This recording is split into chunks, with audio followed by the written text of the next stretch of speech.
Baik, kita lanjutkan ya. Tadi masih ingat bahwa dalam menulis buku ini ya, menentukan judul atau tema sudah, kemudian yang kedua adalah menulis outline dari buku itu ya. Jadi setelah kita tahu topiknya, maka berikutnya adalah menulis outline dari buku skripsi atau disertasi gitu ya.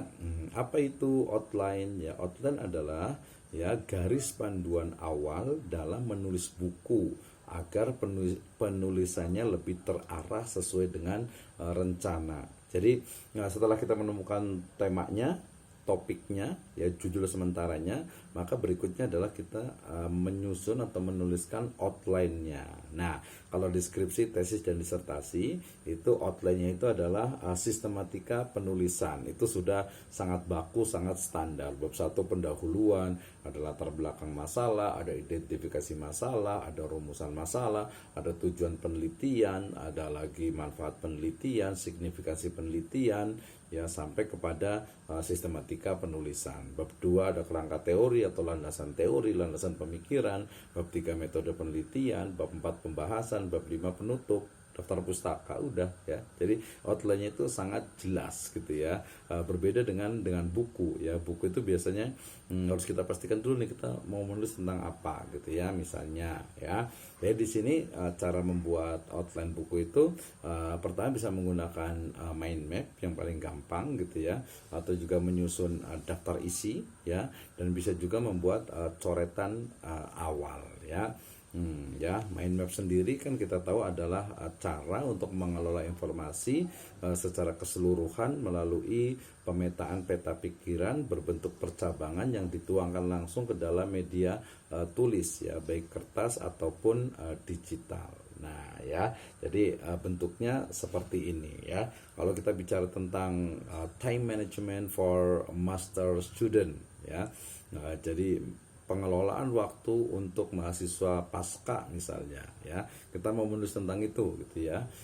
Maka apa nih kaitannya nih antara time management dengan master student misalnya gitu ya. Kita akan lihat dari mulai main toolsnya, kemudian juga sifatnya apakah harus faster, harus smarter, harus better ya, kemudian juga kita mengetahui antara urgent dengan important ya, dan lain sebagainya, termasuk juga skill untuk communicationnya, kemudian juga ada monitoringnya, ada clarity-nya, ada supervisinya, ada big picture-nya itu seperti apa ya, ergonomiknya seperti apa gitu. Jadi kita tulis di tengah-tengah gitu ya, kemudian kita cabangkan ke masing-masing arah itu mana yang akan kita tulis. Ini sebenarnya untuk memudahkan saja ya, mapping saja. Oke, ini terlalu banyak nih, saya akan fokus kepada topik tertentu. Misalnya tadi time management for master student misalnya.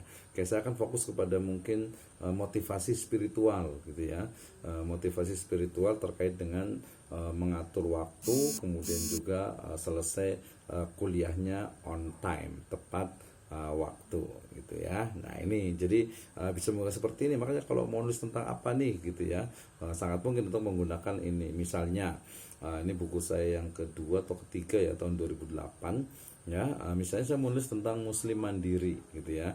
Muslim mandiri, maka saya berbicara pertama tentang mandiri dalam hal akidah ya, mandiri dalam masalah ibadah, mandiri dalam hal muamalah, mandiri dalam pemikiran, termasuk juga mandiri dalam finansial. Nah, ini perspektifnya. Nah, dari sini kemudian kita bisa kembangkan lagi. Oh, mandiri secara akidah itu maksudnya seperti apa? Oh, tidak mengikuti pendapat orang lain tanpa adanya dalil misalnya gitu ya.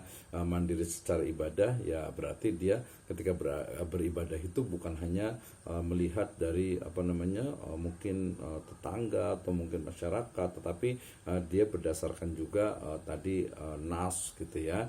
Mandiri secara muamalah juga sama, mandiri secara secara pemikiran juga sama, dari secara finansial juga terkait juga dengan dia berarti harus tidak istilahnya itu menyandarkan diri kepada orang lain, tidak bertumbuh kepada orang lain, tidak juga menjadi beban bagi orang lain. Nah, itu definisi dari muslim mandiri. Jadi dengan menggunakan mind map kita akan menemukan bagaimana sebenarnya topik yang akan kita fokuskan untuk menjadi sebuah buku, ya. Ini mind map penulisannya, atau juga bisa juga menggunakan daftar isi sementara gitu ya. Jadi di sini biasanya bisa juga seperti ini nanti kalau dalam penulisan, misalnya ketika saya mau nulis ini tentang menggenggam Nusantara gitu ya. Jadi nulis itu pertama tentang background, tentu saja ada pendahuluan, ada muqaddimah gitu ya, yang mengantarkan kepada pembahasan kita ya. Kalau di skripsi, tesis dan disertasi itu di bab pertama pendahuluan ya, kemudian ada latar belakang masalah, jadi mengantarkan pembaca kepada apa yang akan kita bahas gitu ya. Nah, kemudian juga bicara tentang kenapa harus menjadi entrepreneur, kemudian Nusantara di masa lalu, masa kini, dan prediksi di masa depan, kemudian bagaimana konsep menggenggam Nusantara dalam perspektif bisnis, karakter dari sang penggenggam Nusantara, misalnya dia memiliki belief yang kuat, ibadah yang sahihah, muamalah yang syariah, dan lain sebagainya. Ada beberapa karakter yang kita bisa elaborasi. Nanti ada penutup dan juga ada daftar pustaka dan juga nanti biografi dari penulisnya. Ini kebetulan sudah terbit di Gramedia Pustaka Utama buku saya di tahun 2021 ya, kemarin itu ya. Oke, ini bisa menggunakan daftar sementara atau bisa juga menggunakan gabungan ya, coretan awal ya. Ini mirip mind map tapi dia lebih simpel. Jadi kita akan, setelah kita pilih subtopiknya, kemudian dari subtopik itu kita breakdown lagi, kita kembangkan lagi, kita elaborasi lagi menjadi subtopik yang akan menjadi bagian dari buku kita ya. Misalnya nih mau menulis tentang keluarga sakinah misalnya gitu ya, sakinah mawaddah warahmah gitu ya, maka apa nih yang mau dibahas tentang apa, pertamanya, bagian keduanya apa, bagian ketiganya apa, bagian keempatnya apa, bagian kelimanya apa, endingnya itu yang mana nih, gitu ya. Nah, itu juga bisa juga digunakan dengan membuat coretan-coretan awal, atau bisa juga menggunakan yang 5W and 1H ya. Jadi ada what, ada who, ada where, ada when, ada why, ada how. Itu juga bisa sebenarnya untuk memudahkan saja gitu ya dalam membuat sebuah tulisan gitu ya. Nah, nanti ada latihannya nih sebenarnya nih ya, membuat outline buku. Tadi Pak Ellen yang sudah bikin outline-nya, nanti kita bisa diskusi lebih detail ya. Ini ada latihannya. Mungkin next ya. Kemudian setelah jadi, kemudian kita ada ada revisi outline-nya ya, baik dari sisi bahasa ya, kemudian juga logika, kemudian juga novelty-nya, kebaruannya ya. Nah, biasa revisi bahasa itu terkait dengan apa nih, kalau skripsi, tesis dan disertasi berarti menggunakan bahasa Indonesia yang baik dan benar ya. Kalau mamanya buku formal itu ya, kalau misalnya dia non faksi berarti ya dia adalah istilahnya itu dia penggunaan istilah yang unik dan khas misalnya gitu ya. Dan juga mungkin tanda bacanya ya.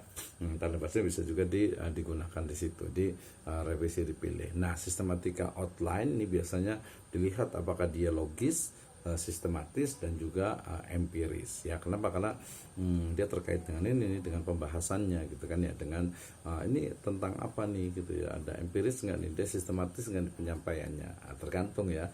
Kalau fiksi ya biasanya dia nggak mungkin dia maju mundur gitu ya. Mungkin dia bicara tentang dulu, tentang sekarang, terus putar lagi ke dulu lagi. Itu pilihan sebenarnya, style ya. Nah, hasil akhirnya adalah pastikan outline itu sudah fix ya. Jadi dalam training ini ketika menulis itu ya, ini udah fix nih, hasil akhirnya udah jadi ini. Kemudian kita lanjutkan ke menulis pendahuluan buku.